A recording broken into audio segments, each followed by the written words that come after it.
Cumberland, Maryland. For almost 140 years, members of the Gates family have lived here on Green Street.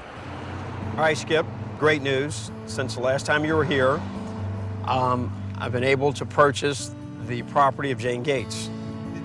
Jane Gates, a former slave, was my great-great-grandmother. The Gates family takes its name from her. Wow. This is where it all started for us. Somehow, Jane was able to purchase this house soon after the end of the Civil War. Now, thanks to my cousin Johnny, I'm finally able to step inside. Oh, It's just amazing. It's incredible. Yeah, It's just fantastic to think that this was Jane Gates' house. this is it. So I thought you'd be thrilled I am. I'm proud of you, man. I'm proud of you, Johnny. returning it to the family. No, it's wonderful. Yeah. Jane's home is our family's most concrete connection to our history just after slavery ended. But when we try to trace our roots further back, deep into the slave past, or even to our ancestors' birthplaces in Africa, these connections fade away. Sooner or later, for almost all African Americans, there are no houses, no records, no names. We all have a past. We all have a history. Some of us just know more about it than others. And it was my great lament that I didn't know as much about my past as I knew about everybody else's. A lot has been stolen from Black Americans. A lot has been hidden from Black Americans. And so there's always a longing to know who you are and where you come from. There's always that longing. It's like the adopted kid that visits the birth parents. No matter how good their upbringing was, they still want a little closure and see where they're from and see where they're going. To achieve that closure, to unlock the secrets of our past, we have to look for information still tantalizingly hidden in dusty archives, and perhaps most exciting of all, in our very own DNA. What questions are you hoping that our analysis of your DNA will resolve for I have no hopes. I have only, what do you call it? I'm waiting with bated breath here. Okay. My fascination with my own family history brings me to Kaiser, West Virginia, just half an hour from Cumberland, where I'm meeting with relatives on my mother's side. Hey, everybody. Sorry I'm late. I got lost.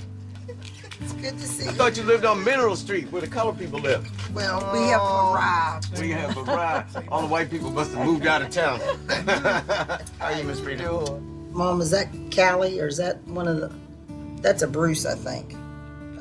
In these faces, we encounter an aspect of our history that all African Americans must confront. As we trace our roots, not all of them are going to end up in Africa. This is my mom. She looks white. Yeah.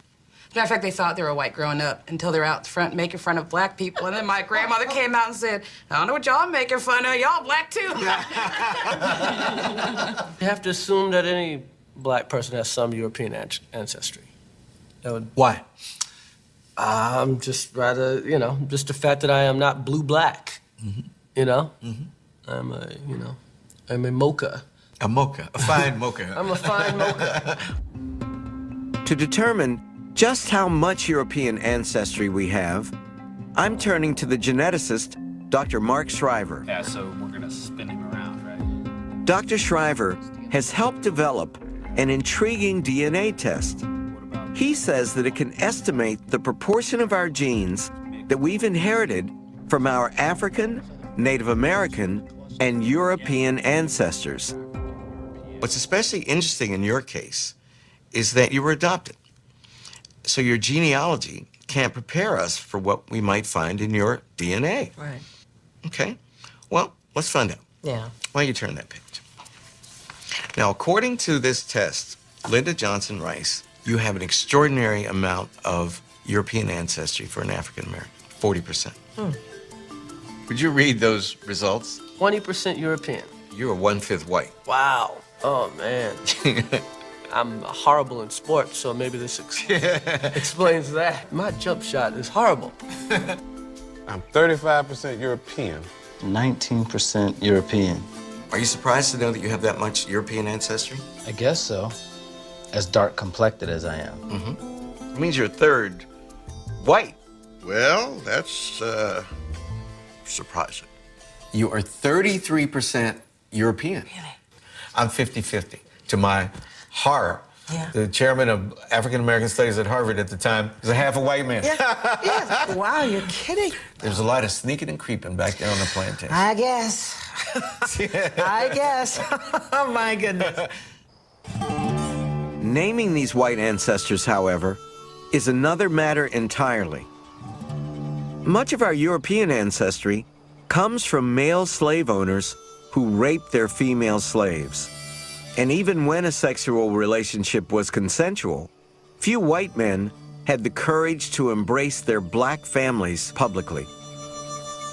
A possible exception can be found in Tom Joyner's family. Tom's great-grandmother was the daughter of a slave and her owner, a white lawyer named Edward Hall. That's my white man in the woodshed. That is your white man in the woodshed. Wow. Now, your aunt told us that it was taken as fact that Jane Hall and Ed Hall had a relationship, Tom, like Thomas Jefferson and Sally Hemings. Now, in fact, your aunt said that Jane Hall was the closest thing that Ed Hall had to a wife. You know how black people claim all this stuff. Now, this is the 1870 census, Tom. And what we find is that your great-great-grandmother is living with her daughter, Janet, and her son, Robert, in the household. But can you see who is living next door? Edward Hall? Edward Hall, living next door. Obviously, they had a long-term stable relationship, and he couldn't marry her, so he kept her next door. After slavery. And he didn't have a white family? Mm-mm.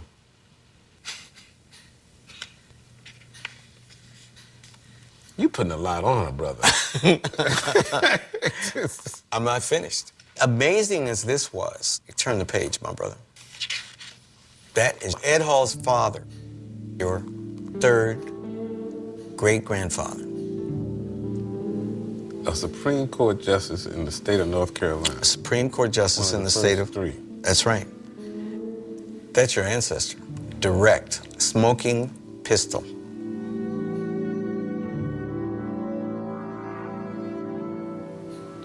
I've looked around my family.